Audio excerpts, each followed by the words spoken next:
Humans are becoming increasingly better at detecting and preventing disease. There are, however, other things that are more difficult to detect and prevent. We live in a world where the incidence of terrorist attacks, refugee crisis, wars, and climate change-induced natural disasters have become more common occurrences. The only certainty about natural or man-made catastrophes and disasters is that they will happen. We often don't know the exact nature or extent of a disaster. No country or community is exempt. Rapid and efficient deployment of healthcare professionals, equipment, and essential supplies to disaster zones is crucial for survival and recovery. Active humanitarian organizations such as Doctors Without Borders, the United Nations, and the Red Cross are experts in quickly rolling out emergency response across complex settings. Such response efforts typically include temporary facilities housed in tents, or live structures that need to be transported and assembled on a pre-prepared site, a process which can waste precious time. We can make a significant change in the future of emergency healthcare facilities needed in large-scale disasters. Architects can play an important part in the relief process by offering well-designed and efficient solutions that embrace technology to improve humanitarian assistance. Meet MASH, the Mobile Acute Services Hospital. Capable of meeting a broad range of demanding performance parameters and designed specifically to deal with different and evolving disaster scenarios, MASH ushers in a new era of healthcare technology. MASH is a system of modules that can be assembled and disassembled above a disaster zone. It can be formed anywhere without relying on any system infrastructure or even a pre-prepared site. For its design, we started with the volumetric shape of a typical shipping container. Then, we curve and shape this volume to make it more aerodynamic. The pod body is made of 3D graphene, a lime material 10 times stronger than steel. These pods are stackable and easy to store. They can fit into trains, trucks, cargo planes, and shipping containers. The MASH system is controlled remotely, decreasing the number of people that need to be located on site. From there, technicians and engineers monitor the pod, and doctors are able to perform remote surgeries using robotics. When emergency alerts come through, they activate the propellers from the control centers at specific locations around the world. From there, the propellers fly to the pod, engage with them magnetically, and take them to their positions guided by GPS.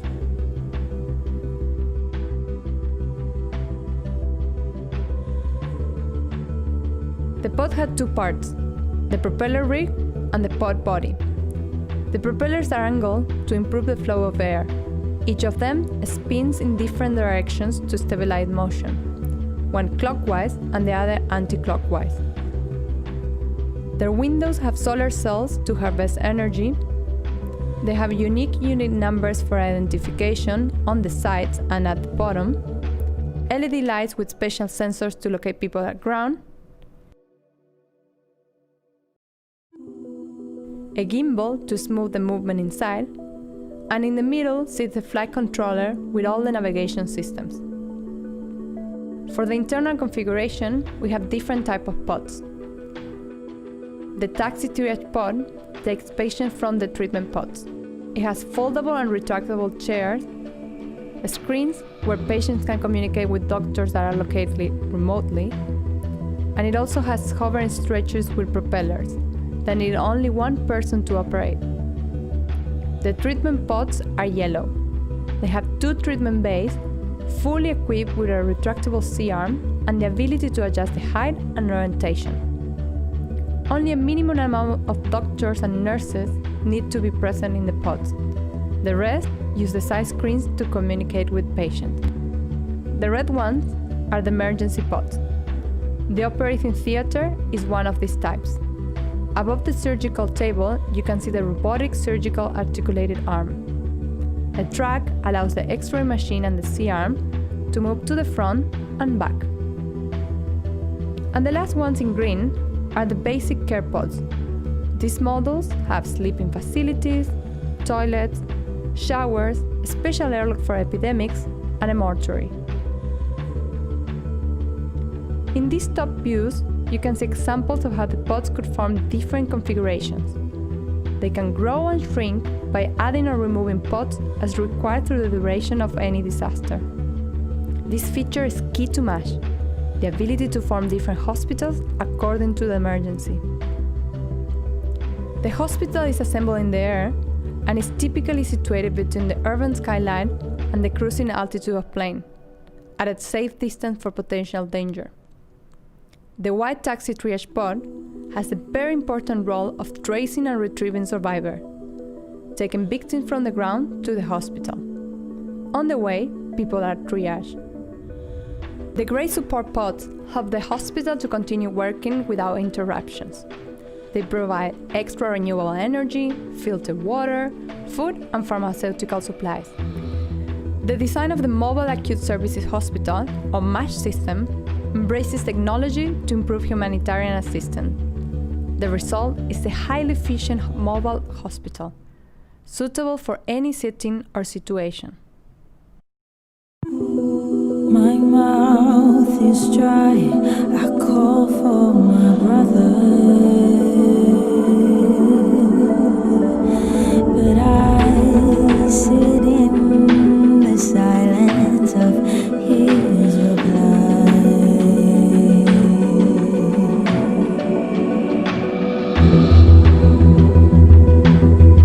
Since I was a child, I was exposed to different people and refugees who had real experience with catastrophes, even people who lost important, innocent people for the circumstances that happened there.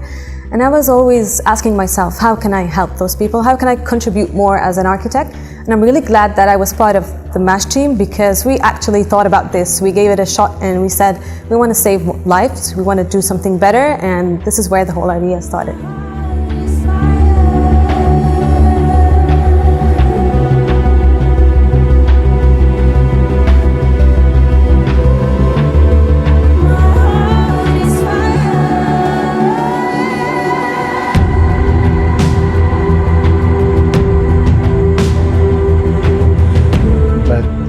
I guess the whole journey thing, that's what we wanted to really dissect, break it down. How can you feel comfortable coming, being rescued out of a disaster and kind of taken into a place that's just safe and it's nice and it's quiet. That's something that we really focused on.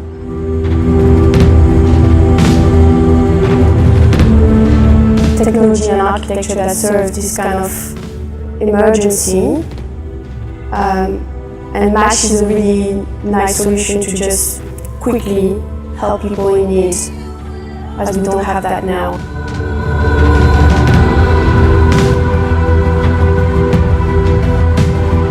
We started with a concept. We have a very strong concept, and we truly believe that, we wanted to do a flying hospital.